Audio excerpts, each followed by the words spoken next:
Hello everyone, I am Piklu Dotto, ID 224080006. Now I am discussing about my presentation of Embedded System course. My presentation topic is software architecture.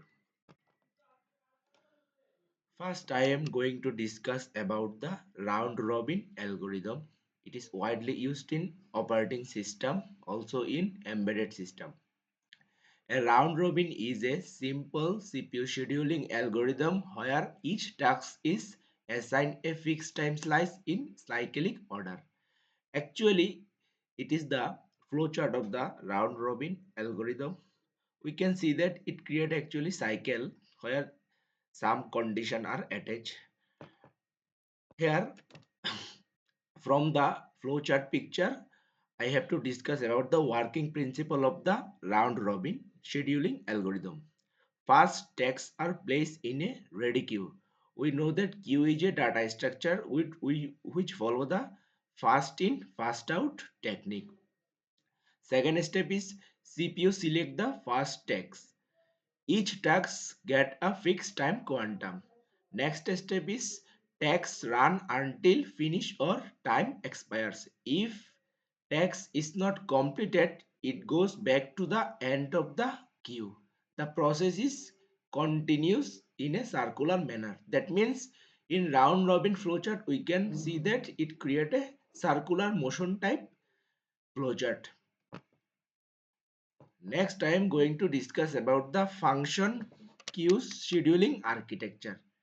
It is widely used architecture in embedded system. A function queue scheduling architecture is a scheduling technique where each tasks are placed in a queue and execute one by one. Here we see the picture. Actually, four operations occurred in function queue scheduling architecture. First is event generation, second is function queue operation, third is dispatcher operation, and the last one is text execution. This is the whole picture of the mechanism of the function queue scheduling architecture. Now I am going to discuss about the whole principle in details. Firstly, event text event triggered some function calls. Then some function are generated. Generated function are added to a queue. Queue follows FIFO order. Main loop continuously monitor the queue. Then dispatcher select the next function. And the function execute sequentially one by one. Next topic is real-time operating system architecture. Simply as RTOS. And RTOS architecture is an operating system designed to process data and even within a guaranteed time constraint. There are some core component of the real-time operating system architecture. First is scheduler, text manager, interrupt handler, inter-process communication, simply as IPC, and memory manager used in real-time operating system architecture. This picture give a core idea of the real-time system architecture. Now I am going to discuss about the type of the real-time operating system architecture. There are two type of real-time operating system architecture. One is hard real-time system and second is soft real-time system. Now I am discussing about the hard real-time system.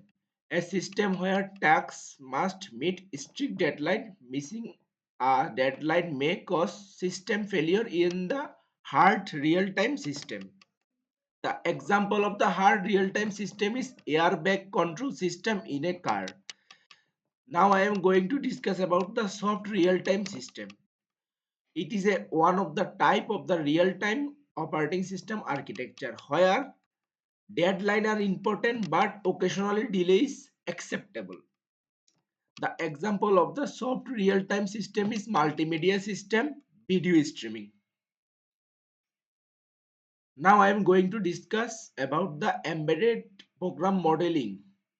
Actually, embedded program modeling occurred in single processor system, either occurred in single processor system or multiprocessor system. Now I am discussing about the single processor system where embedded program how modeling. In the first step, we can see that only one CPU execute all tasks. In single processor system, tasks share same processor. It uses scheduling algorithms such as round robin priority base. No true parallel execution occurred here. Simple task synchronization occurred in single processor system. A single processor system has lower hardware costs and design complexity. Now I am going to discuss about the embedded program modeling in multimedia multi-processor system. In multiprocessor system, it uses multiple CPU or cores. Tasks are distributed among these processors.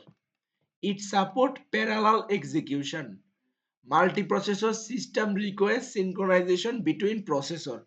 It needs inter-processor communication, simply called as IPC. It provides higher performance and reliability. And the final topic is embedded software development process. Now I am discuss about the sequential process of the embedded system development. First is requirement analysis. In the requirement analysis step, we have to analyze the requirement of the embedded software.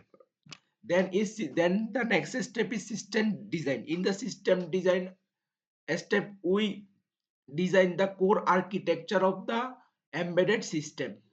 And the next step is implementation, where we implement the core design. We have to design before a step.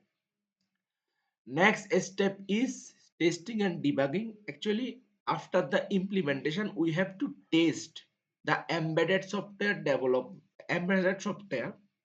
because if there are some bugs, it can create some problem in production or deployment.